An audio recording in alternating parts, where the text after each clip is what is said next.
Bueno, gracias amigos por estar con nosotros en un nuevo encuentro con la ciencia. En esta oportunidad el tema que nos convoca es educación, políticas educativas. Esto se debe a que mañana, 1 de febrero, a las 6 de la tarde, empieza la presentación de propuestas sobre políticas educativas de los candidatos a la presidencia que acuden al llamado. No son todos, claro, pero aquellos que tienen políticas educativas claras van a presentar mañana a las 6 de la tarde por este mismo canal, cienciaperú.tv. Y a ellos le haremos llegar un pequeño, no un pequeño, una hora de opiniones de expertos en el tema, gente que tiene amplia experiencia en educación y en políticas en general. Tenemos como invitados al doctor Carlos Malpica Faustor, que ha sido ministro de Educación, y también a Hugo Ñopo, que es matemático, economista, ha participado en Olimpiadas de Matemáticas por el Perú, sabe entonces el tema de la educación en lo que respecta a ese campo de las ciencias. Dos expertos que de repente también se nos va a unir otro, veremos, pero ese es el tema. Como ustedes saben, amigos, la educación es, bueno, ya todo el mundo lo dice, lo repite, es fundamental para el futuro de los países, ¿no es cierto? Y últimamente se ha puesto en evidencia que se ha puesto en evidencia realmente que los países que tienen menos educación, pues son los que sufren más la pandemia. Eso está clarísimo, lo han señalado los analistas internacionales, puesto, y es fácil de comprender porque gente que no tiene educación está obligada, en el Perú por ejemplo, a tener que salir a vender sus productos como ambulantes y otras formas de mano de obra. Tienen que salir para sobrevivir y allí pues empiezan los contagios. Pero también la gente que no comprende realmente lo que es la ciencia, las evidencias, es muy difícil de comprender, entonces no acatan las reglas, las normas, se comportan de una manera un poco, no diría infantil, pero con poco conocimiento, y eso también aumenta el contagio. Y por supuesto, también, por supuesto, hay el asunto de la manera de vivir, ¿no? De la gente que tiene valores creados también por el sistema educativo, que los obliga a salir a temas, por temas tal vez no fundamentales para la vida, y nuevamente incrementan los contagios. Y eso está viviendo el Perú. Desafortunadamente nosotros en este canal hemos dicho varias veces, lo peor no ha llegado, porque los análisis, las simulaciones computacionales, tomando en cuenta todos los aspectos que estamos señalando, pues tienen como resultado que las cosas se van a agravar. Bueno, y sobre este tema precisamente vamos a conversar con nuestros amigos Carlos Malpica Faustor y Hugo Ñopo. Carlos, por supuesto, tiene una amplia experiencia por que ha sido ministro, pero sobre todo porque desde hace muchísimo tiempo ha analizado el problema de la educación. Gracias, Carlos, por estar con nosotros. Un poco para que pongamos las cosas en perspectiva histórica. Cuéntanos, ¿en qué momento empezó tu interés por el campo de la educación, Carlos? Tienes 5 minutos. A ver, ¿tienes tu micro apagado? ¿Puedes abrir tu micro?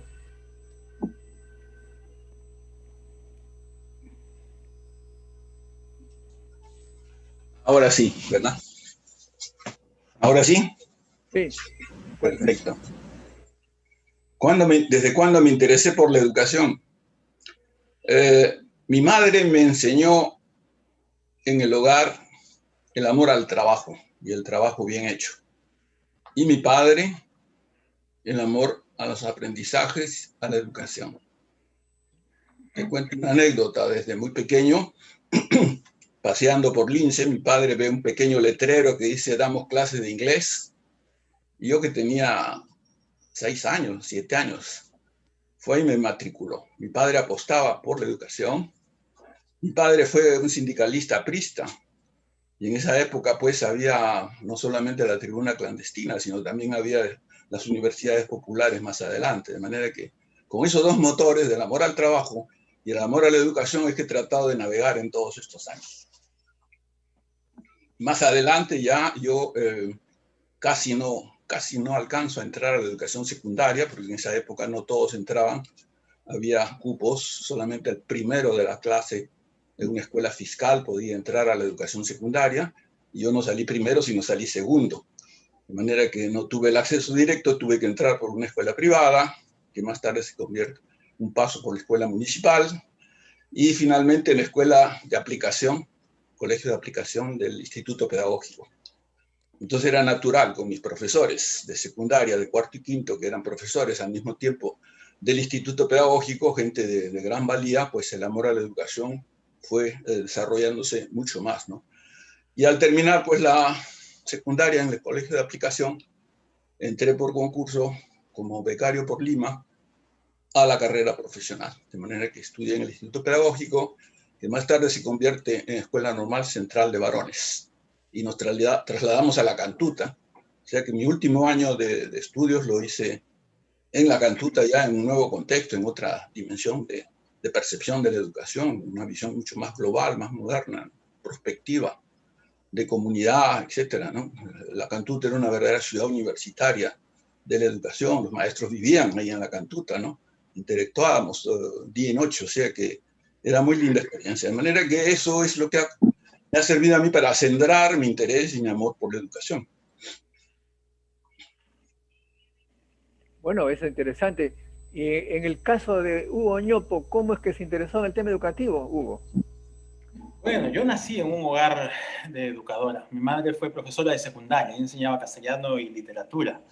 Primero en Cajamarca, luego en Chancay, luego en Lima. Aquí ya nací yo. Y bueno, la casa siempre ha sido un espacio de estudio, de comprender que la superación viene del esfuerzo constante, y el esfuerzo constante que uno puede hacer cuando es pequeño, pues es en el estudio, ¿no? Y junto a ello viene la fascinación por el aprender.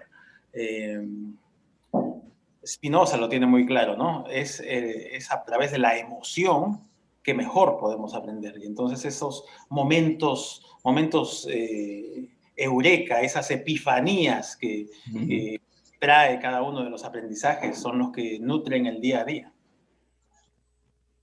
Muy bien. Ahora, Uldarico Malaspina se le ve solamente en la frente. Ah, recién podemos ver su... Hoy he estado con problemas técnicos, así que me fui a la computadora de mi esposa y entonces aparecía el nombre de ella, ¿no? Pero ahora ya renombré, así que aquí estamos. Mucho gusto de encontrarme contigo y con Hugo, y no sé quién más está, Carlos Mujica. Bueno, saludos, qué gusto de participar en esto. La pregunta es, ¿cómo es que te interesaste tú en el tema educativo, Uldarico? ¿Cómo me interesé yo en el asunto educativo? Bueno, eso desde muy niño, desde muy joven, en verdad, desde que era estudiante, me gustaba compartir lo que yo aprendía con mis compañeros de estudio, fundamentalmente en la matemática, ¿no? En la matemática, pero bueno, en otras cosas también, pero... y entonces yo tenía, inclusive en mi casa, mi padre me había puesto una pizarrita, yo soy de Carazo, de Ancash, me había puesto una pizarrita de esas de madera y mis tizas de yeso, ¿no? Y entonces ahí me iba con mis compañeros de estudio, y los compañeros de estudio ya me decían después de la clase de matemáticas, ahora explícanos. Entonces yo aprendía enseñando, ¿me das cuenta? O sea que era una cosa que me ha servido como reflexión para mis investigaciones, mis reflexiones, digamos ya más actuales, la importancia de aprender enseñando y cómo el aprendizaje y la enseñanza están tan íntimamente relacionadas, ¿no? Bueno, Así que desde allí me vino el interés, la vocación, el gusto por la enseñanza, el aprender enseñando, el enseñar aprendiendo. Este tipo de cosas que son tan interesantes, ¿no? gracias. Bueno, Wildarico Malaspina es miembro de la Academia Nacional de Ciencias, que ha sido justamente la academia que lo ha designado para estar en esta mesa, ¿no? Bueno, ahora la otra pregunta es la siguiente. A lo largo de su experiencia histórica, por así decirlo, ¿cuáles han sido los males, los problemas, las dificultades que han visto en el sistema educativo por el que ustedes han pasado? Carlos. Bueno, como expliqué antes, el sistema educativo era muy limitado, era muy excluyente. El acceso a la educación primaria no estaba generalizada, los maestros titulados no representaban sino la quinta parte de los profesores. En provincia un profesor ganaba bien, pero en la capital pues la situación era muy complicada. De manera que esta escasez de opciones en la educación era muy grande. Y en las familias pobres, pues en una época en la cual no había bibliotecas, no había textos escolares. O sea, el viejo patrón de que el que sabe es el maestro y el que no sabe es el alumno. Así que si te toca un buen maestro, buen comunicador, aprendes, ¿no? Pero una vez que el maestro se iba a su casa y tú a la tuya, pues quedábamos librados a lo que podíamos encontrar en la educación en el hogar, en el barrio, ¿no? En el contexto local, ¿no? Teníamos siempre un compañero de estudio cuyo padre tenía biblioteca, entonces íbamos ahí a estudiar lo que queríamos, ¿no? Entonces era elitista, ¿no? Era muy limitada en sus posibilidades, y lo peor es que era una enseñanza pues vertical, es decir, de arriba abajo, ¿no? Los que saben encima de los que no saben y unidireccional prácticamente, ¿no? Muy poca opción en el esquema tradicional a una interacción, que es lo que caracteriza pues el sistema de enseñanza-aprendizaje. Esa falta de esa interacción es la que ha podido pues degenerar pues al momento actual, por ejemplo, cuando comienza el programa del Ministerio de Educación, parece que fuera, yo cuando lo vi el primero dije, pues están reemplazando la pizarra. Eso ese tema lo vamos a ver después.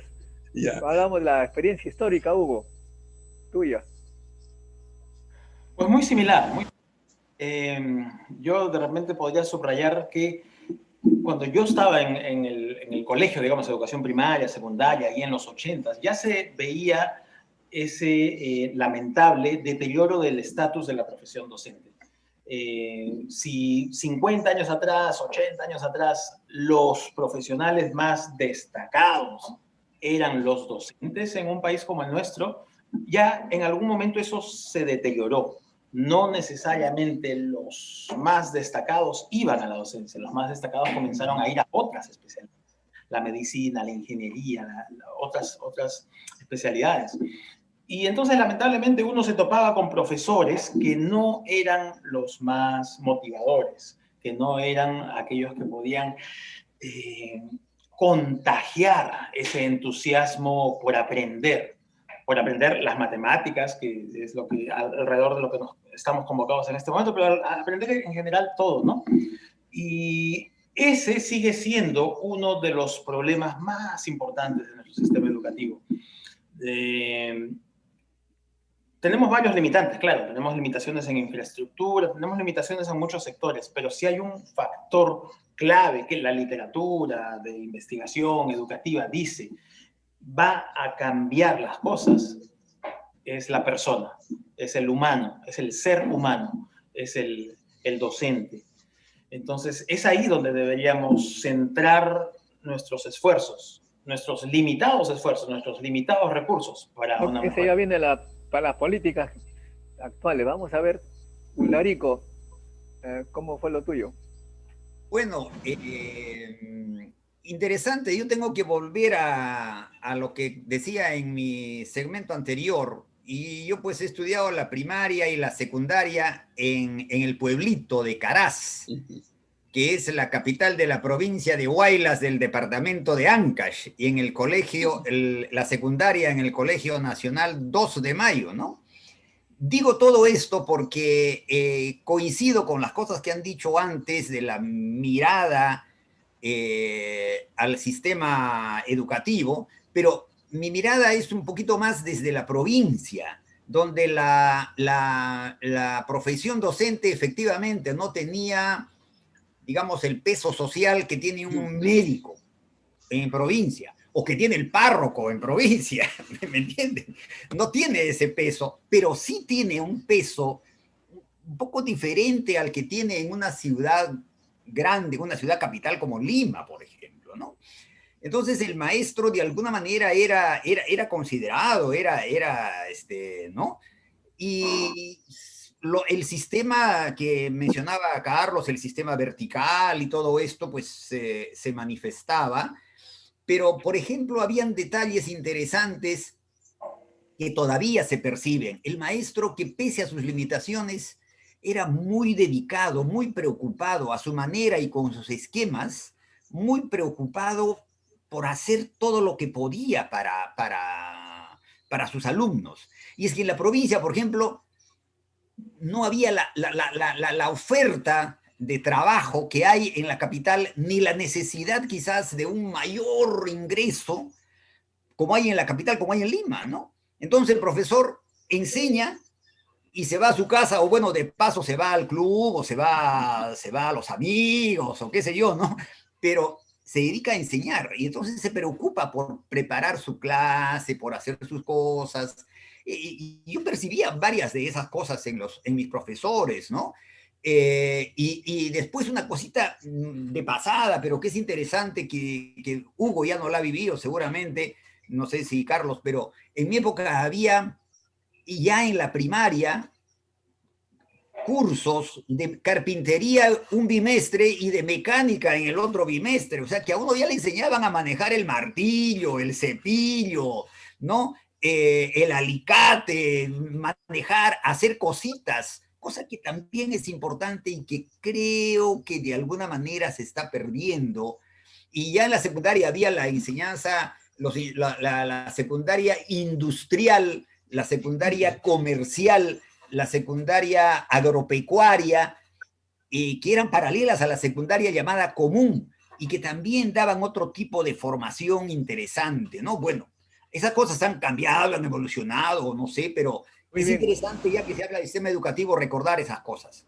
Ok, me parece muy bien, muy bien. Ahora, yo he notado de lo que ustedes señalan, hubo un quiebre en que los profesores eran de buena, entre comillas, buena calidad porque eran profesionales y de repente eso se desbarató. Y tiene que ver, me parece a mí, con la política remunerativa, porque antes un profesor ganaba razonablemente, de modo que un profesional podía vivir adecuadamente, decorosamente, haciendo la labor de profesor. Pero de repente pasó algo que yo no conozco la historia, de repente ustedes lo señalarán, en que se derrumbó el sueldo de los profesores y a partir de ese momento ser profesor era pues casi un castigo.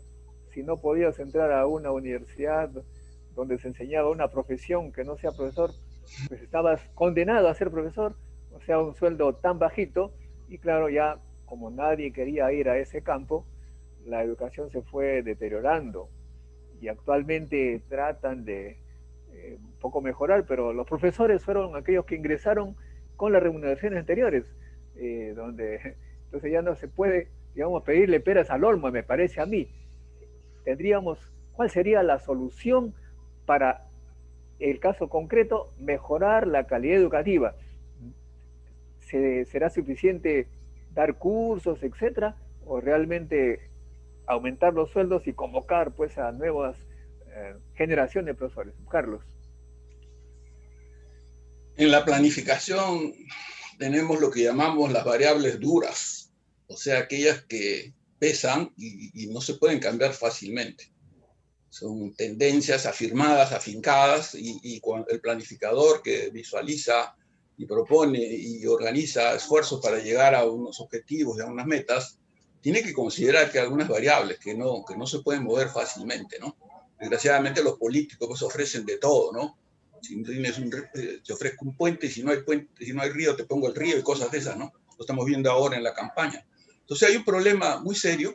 Efectivamente, cuando el magisterio comienza a llegar a las zonas más apartadas, recuerden que desde esa época y hasta hoy en día, la política remunerativa es centralizada, totalmente centralizada, y es la única. Entonces no hay manera de que se reconozca el esfuerzo de un maestro que en Lima está ahora agobiado por una serie de obligaciones, y en provincias donde ya no tiene acceso, ¿no?, a una serie de servicios y beneficios. No hay una regionalización de las remuneraciones, el magisterio lucha por una canasta magisterial que pueda garantizar un cierto límite, ¿no? Es un reflejo también de esa altísima descentralización. Pero cuando yo era chico, pues el maestro tenía un sueldo establecido por cánones limeños, y en provincia pues era prácticamente él y el policía eran las grandes carreras que había. Las familias decían que mi hijo sea, aunque sea policía y aunque sea profesor. Y es cierto que en algunas zonas apartadas del país el único que tenía cash, como dicen los gringos, era el maestro. Los demás no tenían efectivo, dinero en efectivo. Con el paso del tiempo, al expandirse las ofertas del sistema escolar, se produce pues el efecto de agregarle más agua a la sopa. O sea, si había niveles profesionales que comenzaban ya a entrar en crisis, ¿no?, porque no había maestros calificados, entonces si a esto se agrega, ¿no?, que se expande rápidamente, hace pues que la calidad del maestro, la calidad de la enseñanza y la calidad de los medios y infraestructura educativa también no son atendidas, ¿no? Entonces se refuerza la desigualdad enorme entre las zonas rurales, entre las zonas urbanas, ¿no? Y efectivamente, como ha dicho el Darico, entonces se produce el efecto de la migración de la educación, ¿no? O sea, una de las razones de que todavía la educación subsiste en el Perú es que la gente sigue creyendo en la educación, tiene fe en la educación, considera que es una inversión importante para la familia, para el niño. Entonces, gran parte del movimiento de migración que ha reforzado el centralismo viene por el lado de la educación. La educación ha tenido un gran efecto en ese sentido, en favor de la centralización, porque emigraban por oportunidades educativas. Y ahora, pues, queremos lograr el efecto inverso, es decir, cómo regionalizar y hacer local la educación básica, cómo tener una educación superior de nivel con alcance regional, nacional, internacional, ¿no? Cómo tener un maestro profesional, como quería Castilla cuando fue presidente y creó la carrera magisterial, ¿no? Pero yo me refería al tema de remuneración, ¿cómo influyó ese cambio drástico en las remuneraciones, que bajó a un nivel muy, muy, muy bajo? Quizás lo anecdótico puede ser importante. Hace pocas décadas hubo una huelga enorme de maestros en Lima, y el maestro tenía que buscarse la vida, como los ambulantes de hoy día, ¿no? ¿Y qué cosa hacía? Cualquier cosa con tal que conseguir ingresos. Y resulta que cuando se supera la huelga le dan un magro incremento de remuneraciones al magisterio. Muchos de esos maestros no volvieron, porque se dieron cuenta que acomodando paquetes o transportando telas o lo que fuera ganaba mucho más que siendo maestro, y perdimos muchísimos maestros porque tuvieron la oportunidad de ver si el maestro estaba solo motivado por ganar mejor o también por obligaciones sociales, ¿no es cierto? No renuncia a la educación, pero tiene que vivir. Entonces, este movimiento todavía se acentúa más cuando en Lima, ¿no?, se crea el modelo de las escuelas alternas. O sea, como comienza a democratizarse el acceso a la educación y no hay sitio suficiente, en algunas escuelas comenzaron a organizar un turno en la mañana, un turno en la tarde, con el mismo profesor, el mismo director y todo. Ese modelo se convirtió en un modelo pernicioso porque nace por la carencia de local. Y después se establece ya como sistema hasta hoy en día. Entonces, Okay, se te acabó tu tiempo, Carlitos. Gracias. Hugo. Coincido muchísimo con la imagen de Carlos de la sopa que se ha estado aguando. Y añado unos elementos. Esta sopa se ha estado aguando no solo en el Perú. Este es un efecto global. Ni siquiera es solo latinoamericano, es global. En todo el mundo, la profesión docente en las últimas 5, 6, 7 décadas se ha desarrollado. Y hay algunas fuerzas detrás de esto. Hay quienes apuntan bastante a la feminización de la labor docente. Nuevamente, 5, 6, 7 décadas atrás, los docentes eran mayoritariamente hombres. Hoy los docentes son mayoritariamente mujeres. Y esto implica una serie de diferencias respecto de, nuevamente, cómo valoramos la profesión docente y cuánto permitimos que los docentes como gremio negocien salarios y puedan tener una fuerza a la hora de negociar. En el Perú, lamentablemente, los salarios de los docentes hoy están en el tercio inferior de la distribución de salarios de los profesionales y técnicos. O sea, 2/3 de los profesionales del país ganan en un mes típico más que los docentes en nuestro país. Así de baja es la valoración de nuestros docentes. Lamentablemente, lo que tenemos también es un exceso de personas formadas en la docencia. Y aquí también juega un poco esto de las leyes de oferta y demanda tan simples de la economía que conocemos. En el país existen algo así como 700.000 personas formadas con un grado pedagógico, 700.000. Pero el sistema educativo puede emplear aproximadamente 500.000 entre el segmento público y privado, 450.000, 500.000. Hay un exceso de 200.000 personas que, habiéndose formado de docentes, están trabajando de otras cosas. Y aquí toco base con lo que Carlos nos mencionaba hace poquito. Entonces, son personas formadas en la docencia que ahora se dedican a el comercio, los servicios, el taxi, múltiples otras actividades que es lamentable y duro constatar, pero son más redituables que la profesión docente. Entonces son muchos los que llegan a identificar, oye, mira, yo haciendo taxi gano más que yendo a enseñar.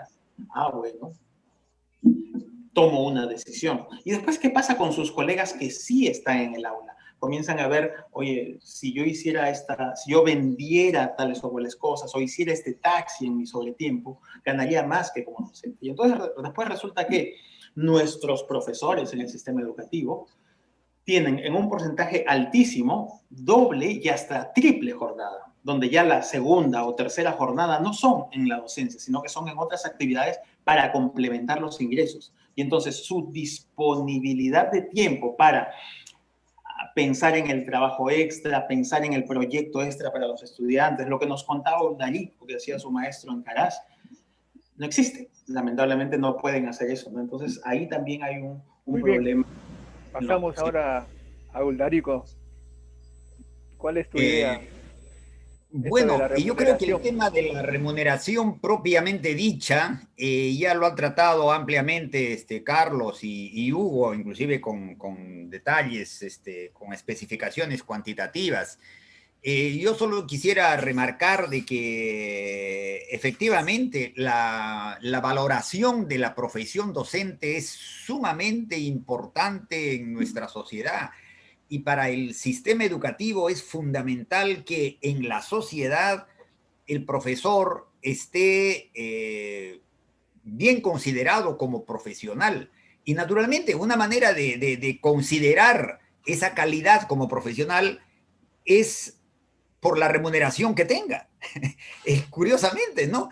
Porque si no ocurre que por llevar el tema al campo que más conozco, estudiantes buenos con habilidades matemáticas en secundaria, si alguien dice con habilidades matemáticas, quiero ser profesor, la familia, los amigos cercanos, los parientes, le van a decir, oye, pero si tú eres hábil en matemáticas, ¿cómo te vas a meter a profesor? Tienes que ser ingeniero. ¿Cómo vas a ser profesor de matemáticas? O bueno, o matemático. No, tampoco, no. Tienes que ser ingeniero. Ingeniero, ahí vas a ganar plata. O sea, se valora la profesión, lamentablemente, simplificando las cosas por cuánto ganas. Y cuánto puedes hacer, ¿no? Entonces, bueno, pero justamente eso significa, acá venimos al cuarto tema. Entonces, para una buena política y tener buenos profesores, los gobiernos tendrían que pensar seriamente en la remuneración, pero dicen ellos que no hay plata, que no hay economía, que no alcanza, que todo el resto se lo han llevado los jueces, los policías, los militares, la gente del BCR, de la SUNAT. O sea, todo el mundo gana un montón de plata y ya no alcanza para ustedes. Aquí Carlos, que ha sido ministro, Carlos seguro que tiene algo que decir porque ha sido ministro y seguramente que se ha peleado por el presupuesto y no le han hecho caso. A mí me llaman al ministerio después de una larga huelga magisterial que se levantó cuando ya se agota la paciencia de los maestros, la paciencia de la familia, y cuando el gobierno comienza a hacer algunos gestos, mitad concretos, mitad promesas, y se levanta la huelga, ¿no? Y yo llego en ese momento, ¿no? Para hacer cumplir los acuerdos del gobierno. Y la mayor parte de los acuerdos del gobierno eran inviables, o sea, eran promesas falsas. Entonces yo tuve que ajustarme el cinturón, y ningún ministerio pues quiere darte dinero. Tú estás en el Consejo de Ministros y el único que no habla cuando hablan de estas cosas es el ministro de Economía, que está bien calladito, y de repente le dice, señor ministro de Economía, ¿usted qué piensa? Y él dice sencillamente la misma respuesta que hacen hasta hoy día los ministros de Economía. Dice que no, esa es toda la plata que hay, está en el presupuesto. Si algún ministro quiere más dinero, pídale a alguno de sus colegas que le ceda un poco de dinero y entonces va a mejorar su presupuesto. Eso lo he visto, lo he vivido yo en muchas sesiones del Consejo de Ministros, ¿no? Es la variable dura, evidentemente, la remuneración del magisterio, ¿no? Y además se han entronizado, como digo, malas prácticas, que es muy difícil de corregir, porque ya se convierte en costumbre, de costumbre se convierte en cultura, y de cultura ya pasa prácticamente a valores, ¿no? Entonces hay una pérdida de la valoración del magisterio por su estatus, ¿no? Y desgraciadamente no le echemos la culpa a toda la colectividad, porque comencé diciendo que los padres de familia siguen creyendo en la educación.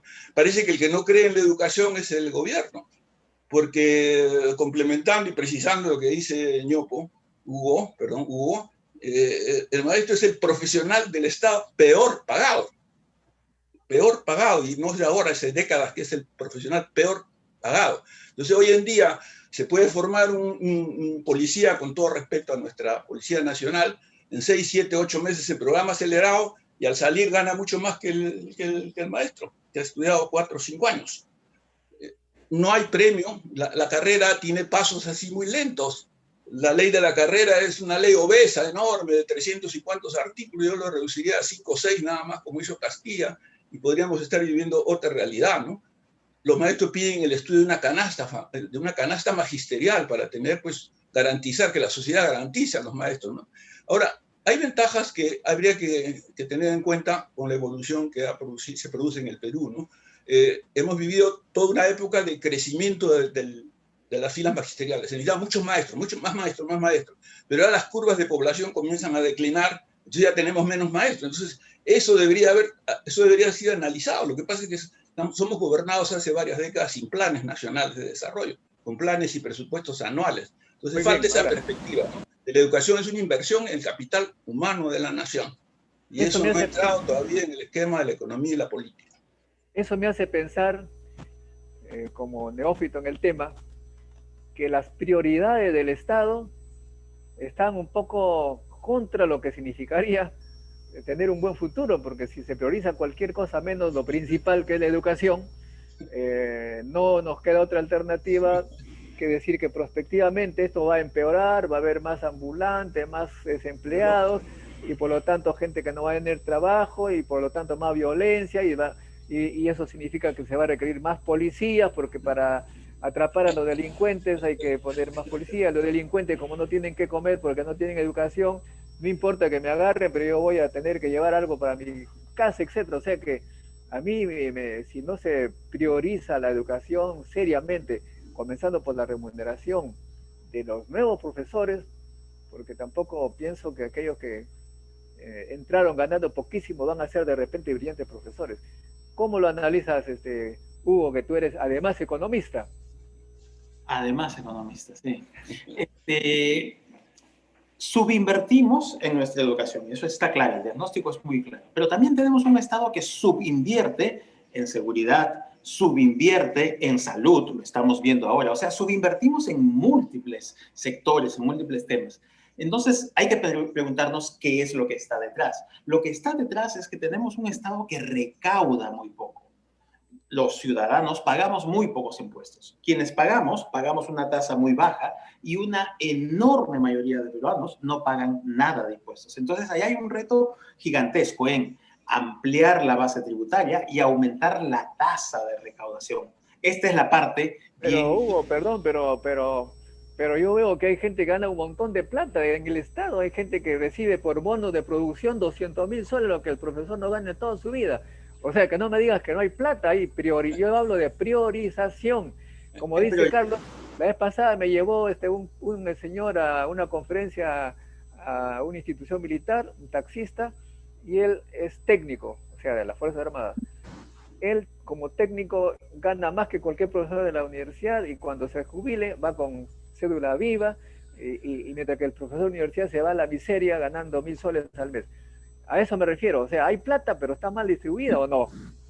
También es cierto, la poca plata que hay está distribuida de una manera que nos dice a los ciudadanos que las prioridades están de alguna forma trastocadas. Y ahí también iba a ir, porque si bien es cierto, hoy todo el presupuesto es insuficiente, la manera en que se asigna ya nos da una idea de las prioridades. Ya nos está diciendo, el Estado nos está diciendo a los ciudadanos qué se prioriza, qué se quiere, quiénes ganan bien y quiénes no, a quiénes se les exige y a quiénes no. Por ejemplo, miremos los sueldos de los congresistas, para comenzar, ¿no? Y entonces hay que pensar en una ruta de expansión de los salarios de los docentes, porque subirlos hoy así, intempestivamente, es inviable. Hay que pensar en la ruta de expansión. Pero junto a esa ruta de expansión, si es que el objetivo grande es mejorar el estatus de la profesión docente, esa ruta de expansión de los salarios tiene que venir de la mano también con una ruta de expansión de las exigencias. Comenzar a reconocer que con ese mejor salario también vienen mejores exigencias y mejores reconocimientos. Como bien decía Oldarico al inicio, la labor docente, en una medida importante, es una labor también de apostolado, donde hay muchas personas que hacen esto por una convicción y real vocación. Entonces, reconocer, identificar a los docentes talentosos y que llevan todo esto un paso más allá, importa muchísimo. Juntar estas piezas de exigencias, reconocimientos y salarios tienen que ir en un paquete. Muy bien. Uldarico, ¿qué piensas tú? La plata. Bueno, igual ya habló el economista, ya nos ha hablado de estas cosas interesantes.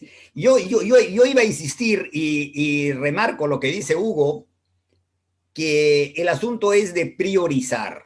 Yo creo que eso es fundamental. ¿Cómo se distribuye la torta? Pues, ¿no?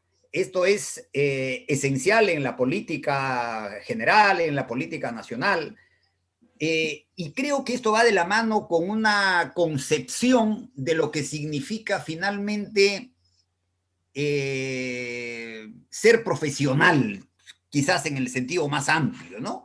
¿Para qué eres profesional? Yo le he preguntado algunas veces a mis estudiantes en la universidad, ¿para qué estudias? ¿Para qué quieres estudiar? Bueno, para ser profesional. ¿Y para qué quieres ser profesional? Pues para ganar dinero, para poder mantener una familia, para tener un auto, para tener una casa. Raras veces o en pocos sale de manera natural, quiero estudiar, quiero saber más para servir mejor. Entonces, si todo está encaminado a que hay que aprender más para ganar más, claro, los que están más cerca de los poderes de decisión del presupuesto, naturalmente que es la oportunidad de ganar más, ¿no? Y paralelamente, hay personas que a pesar de la baja remuneración que reciben los profesores, a pesar de esa baja remuneración, siguen la profesión docente porque les gusta enseñar, porque su vocación es servir. Y eso es lo que necesita ser también reconocido, como bien decía Hugo al final de su intervención. Tenemos que detectar, hay en nuestro Perú profundo, ustedes conocen el caso del profesor Walter Velázquez, que está en la zona del Braem y que ha creado una robotita que se llama Kipi y que iba cargando su robotita yendo de un lugar a otro en esta época de pandemia para que motive y enseñe a sus alumnos. Hay casos así y muchos más. Ahora, con motivo de la pandemia de otros cursos, yo he tenido oportunidad de llegar virtualmente y encontrar a profesores en Utcubamba y en Huancavelica y en otros lugares con tremenda vocación docente. No solo ahora, naturalmente, en otras ocasiones también, pero lo remarco por esta época más difícil. Y esos profesores están en el anonimato, esa su vocación docente no está siendo compensada y lo hacen y ejercitan esa docencia sin esperar esa recompensa. Saben que no, pero lo hacen. Entonces, ¿dónde Bueno, efectivamente, hay gente en todas las profesiones, dicho de paso. Los científicos también están en ese campo. Hay Ah, gente sí, que claro, Modesto Montoya, por ejemplo, ¿no? ha tomado la ciencia por placer, o sea, les gusta, es un placer de hacer ciencia, de hacer educación, no les interesa el sueldo, lo hacen porque les gusta, es como me decía mi abuelo, que fue mi maestro, mira Modesto, me decía, tú cuando juegas fútbol, allí en la canchita, ¿lo haces por qué? Porque te gusta, ¿no es cierto? Sí, le digo, claro. No importa que metas gol o no metas, pero te gusta el placer ese, tienes que estar jugando, ¿no? Entonces hay que hacer cosas que a uno les gusta. Y los que tú estás señalando, efectivamente hay profesores, hay científicos, hay zapateros, hay cocineros que lo hacen por placer y se ve que esta gente que hace por placer tiene éxito, pues éxito incluso económico, ¿no? Pero eso de introducir el placer en la gente, que es una técnica que tiene que ver con los psicólogos, de repente los... Pero no es solo el placer, Modesto, hablaba yo del servicio, Bueno, de la actitud del servicio, que eso es una etapa superior. Porque está bien que haya un zapatero, con el respeto a todos los zapateros, que lo haga porque le encanta la zapatería y está bien, pero el efecto multiplicador de su servicio es tremendamente diferente al efecto multiplicador del maestro.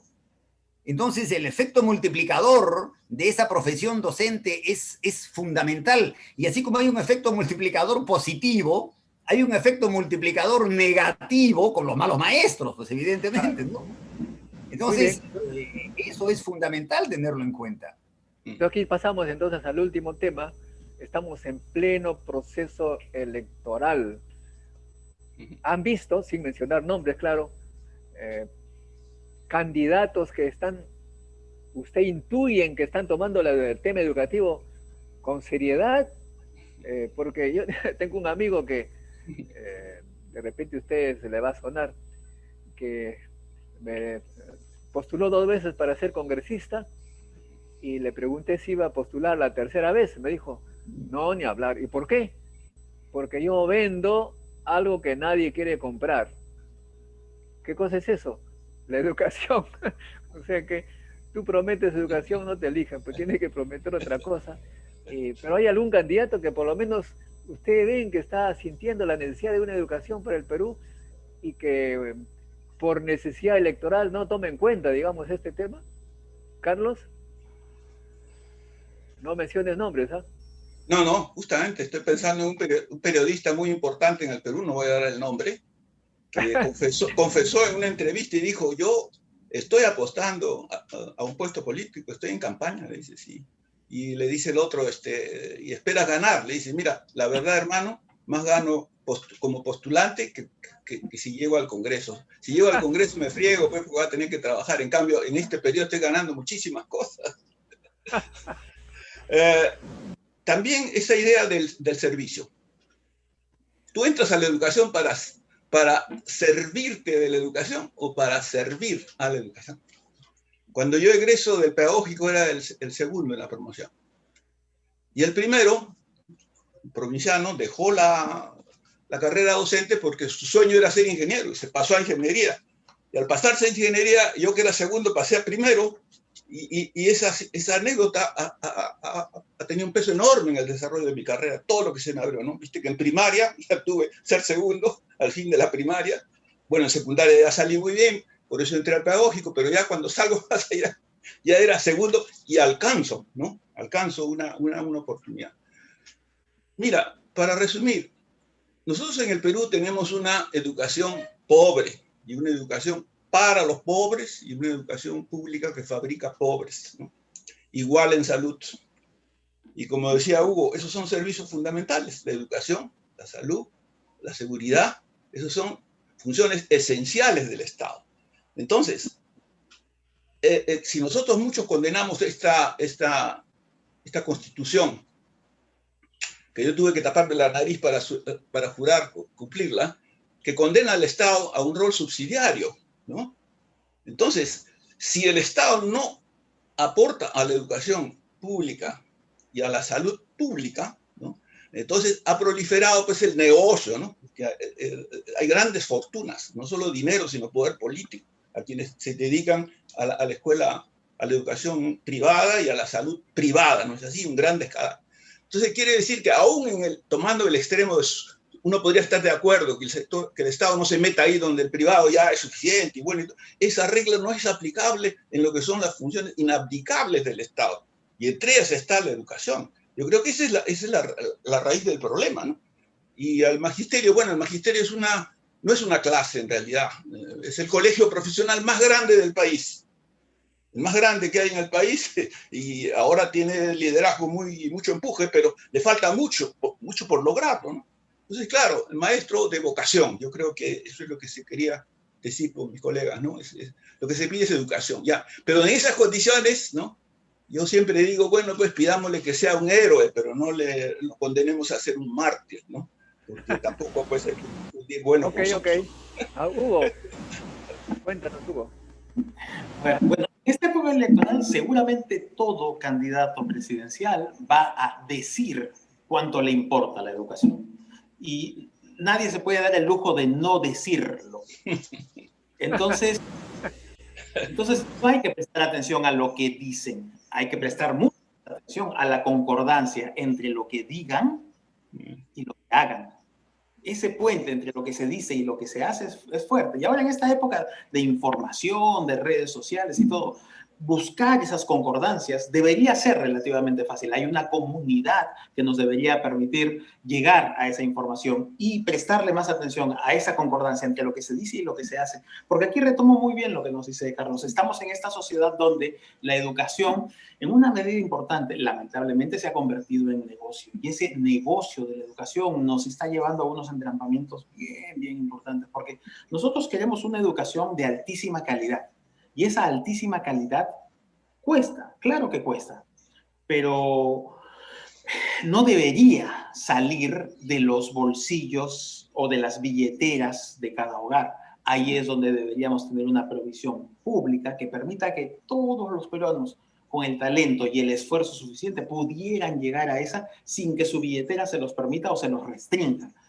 Esa tiene que ser la aspiración, hacia allá tendríamos que apuntar. Y subrayo lo primero, prestémosle atención a la concordancia entre lo que se dice y lo que se hace. Muy buena cosa, me ha gustado esa frase, Ultarico. Oye, correcto, pero de acuerdo esencialmente con lo que dice Hugo, pero eso que es lo que se hace significaría mirar lo que han hecho ya. Exactamente. ¿Qué historia tienen en compromisos con la educación quienes dicen determinadas cosas, y cuál es su historia en su actuar, no necesariamente como candidato, sino ya en su vida profesional o de negocio, su vinculación con la educación? Entonces, eso me parece fundamental, la coherencia en lo que están haciendo. Y inclusive la coherencia un poquito en la campaña misma, ¿no? Yo recuerdo, no estuve, pero ya leí la noticia de que Modesto, igual en aquel evento de encuentro científico que hace, convocó a los candidatos para que se debata sobre ciencia y tecnología. Y no fueron todos, porque ciencia y tecnología no está en su agenda, no está en su pensamiento. Y ciencia y tecnología tiene que estar, porque educación, ciencia y tecnología están totalmente de la mano. Y realmente esas son cosas importantes. Yo no sé, después los periodistas destacaron que habían 2 o 3 candidatos, habían dado algunas ideas más importantes, no sé, prefiero no decir nombres porque temo equivocarme, no estuve en aquella presentación, pero Modesto sabrá evidentemente mucho mejor. Pero vuelvo a decir, ciencia y tecnología y educación tienen que estar de la mano, y son aspectos que no se están priorizando y solamente pueden ser declarativos, y realmente necesitamos coherencia en ese sentido, ¿no? Muy bien, muchísimas gracias por esto. Estamos ya terminando casi. Me ha gustado esta frase de Hugo, ¿no? La coherencia. Eso me hace recordar a un paisano mío de mi pueblito que viene y me dice, Modesto, ¿sabes? Quiero hacer algo por mi pueblo. Ah, muy bien, le digo, qué interesante, ¿qué vas a hacer? Voy a postular a ser alcalde. Pero eso es hacer algo por tu pueblo. Sí, pues porque quiero mi oportunidad. Dice, quiero mi oportunidad para hacer algo por el pueblo. Digo, pero por lo menos cuéntame qué cosas has hecho por el pueblo antes de postular a alcalde. No, pues no he hecho nada todavía porque todavía no tengo mi oportunidad. O sea que ahí no hay pues coherencia, ¿no? Normalmente tendríamos que elegir a gente en educación qué cosa ha hecho en su vida por educación y que ahora lo va a hacer mejor con los recursos del Estado. Sería bueno que los electores estudien a través de la internet Modesto, pero ¿qué cosa ha hecho por educación como servicio, no por educación como negocio? No, no, claro, estoy entendiendo. He hecho mucho por educación como negocio, que es fatal, pero lo importante es que haya hecho algo por educación como servicio, realmente. Exactamente, a eso me refería, No con visión de hacer caja, pues no. Para terminar, brevemente, minuto y medio, ¿qué le recomendarían? Bueno, no, ¿qué harían ustedes si fueran el presidente de la República del Perú? A ver, Carlos. No sé. Post pandemia.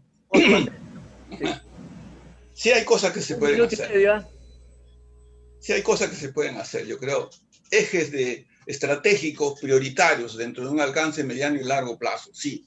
Pero hay que ser muy valiente para plantearlo, porque los frutos de la inversión social no son pues inmediatos, y todos los políticos que tenemos y candidatos a representantes son inmediatistas. Estamos hablando de Carlos, ¿tú qué haces? No me imagino yo, no quisiera ser presidente en este momento, porque está manejando una situación compleja, ¿no?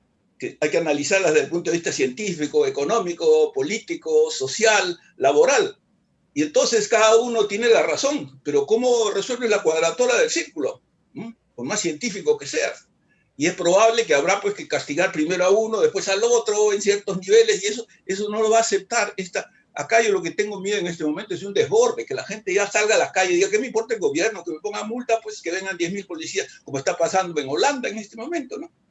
Y acá ya se están organizando, dice que ayer había una reunión para protestar, no en el decir que no quiero pandemia, no quiero encerrarme en la casa, sino que dice yo voy a trabajar a la calle, a ver pues, que me recojan, que me salgan. Eso sería lo más riesgoso, ¿no? Yo creo que el gobierno tiene que tener una autoridad, y se ha perdido el respeto a la autoridad, ¿no? La autoridad, hoy le pegan al policía, le pegan. Teníamos al comienzo de la pandemia más policías movilizados y los maestros estaban todos en su casa sin hacer nada. Hasta la alimentación escolar se paralizó, y en zonas rurales donde sabíamos que el virus podía demorarse 3-4 meses se paralizaron las clases. Entonces el magisterio recién comenzó después a movilizarse, ¿no? Y la verdad es que la población no responde a esto, como han dicho todos mis colegas, por falta de educación, por esa cultura centrada, por esa economía, ¿no? Entonces, claro, así como a las vacas le ponen alambre para que no se salgan de un determinado sitio, pues tú no sabes, entonces policía, pues, si no sabes, policía, porque si no entiendes, policía. Ok, muy bien. No, te veo un poquito confuso, Carlos, no sabes qué hacer. Es mejor. Menos mal que no estás de candidato. A ver, Hugo, presidente Hugo.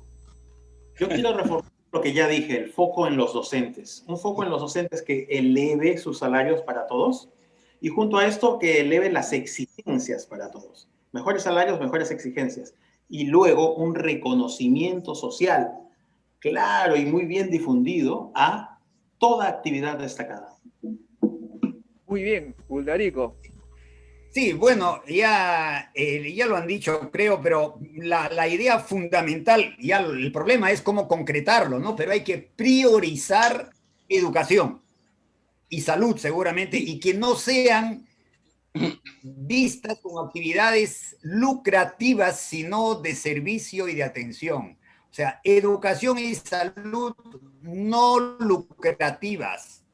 Esto es fundamental, sino fundamentalmente de servicio y de reconocimiento. Y mirar más allá de Lima, ¿no? Mirar el sector rural, mirar provincias, mirar el Perú profundo. Eso es fundamental. Y saber reconocer las grandes vocaciones y los grandes valores en educación y seguramente también en salud, eso lo conozco menos, que hay en distintas partes del Perú y que están escondidas esas vocaciones fundamentales de servicio que deben ser potenciadas realmente, ¿no? Eso me parece fundamental. Y que se integre la educación. Creo que eso no lo hemos tocado explícitamente, pero cuando hablamos de educación hablamos mirando fundamentalmente la educación básica. Yo creo que es muy importante porque es la gran mayoría. Pero y la educación superior y los investigadores en las universidades y esta integración que tiene que haber entre investigación en la educación superior, en las maestrías, en los doctorados y las necesidades que hay en la educación básica, eso es fundamental también integrar, ¿no? Resulta que se van haciendo tesis de investigación, tesis con investigaciones muy teóricas y al mismo tiempo hay problemas educacionales fuertes que nadie los toca. Y ahí es donde se debe investigar. Muy bien. Entonces hay cosas fundamentales. Muchas gracias. Bueno, ha sido Carlos Malpica, ex ministro de Educación, que no quiere ser presidente. Hugo Ñopo, que tiene ideas claras sobre la redistribución con mérito, y Uldarico, que habla pues un poco de digamos, el complejo sistema de educación, ciencia, tecnología, etcétera.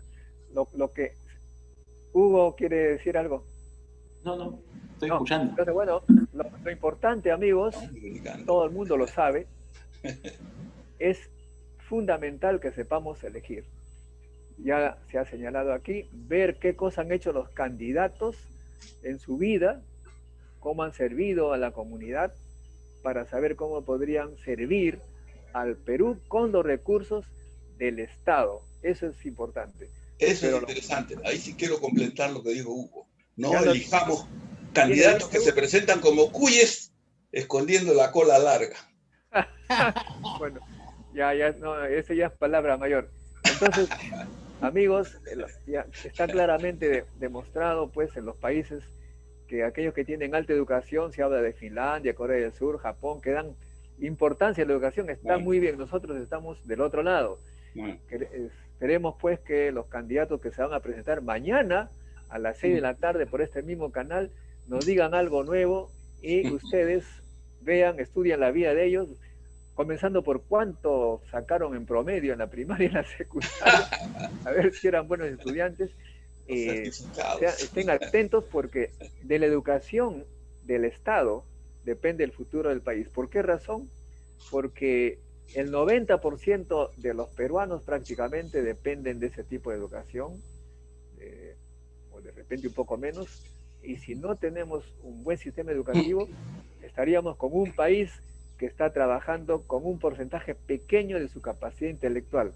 Aquellos que tienen plata, que no necesariamente son inteligentes, hay por supuesto brillantes, pero si solamente seleccionamos a los futuros profesionales en un pequeño grupo, no vamos a llegar lejos. Me acuerdo una vez que, un poquito recordando la historia, un debate que tuve en la televisión, decía, los marinos, la marina no es muy buena porque solamente eligen entre sobrinos de almirantes, etcétera. Esa es una buena selección. Hay que seleccionar en la victoria, gente con coraje, que estén adelante. Era por esto de la guerra con Ecuador, ¿no? Que a veces perdimos porque los marinos no eran preparados para estar en frontera, estaban preparados para estar en el club en el yate, etcétera.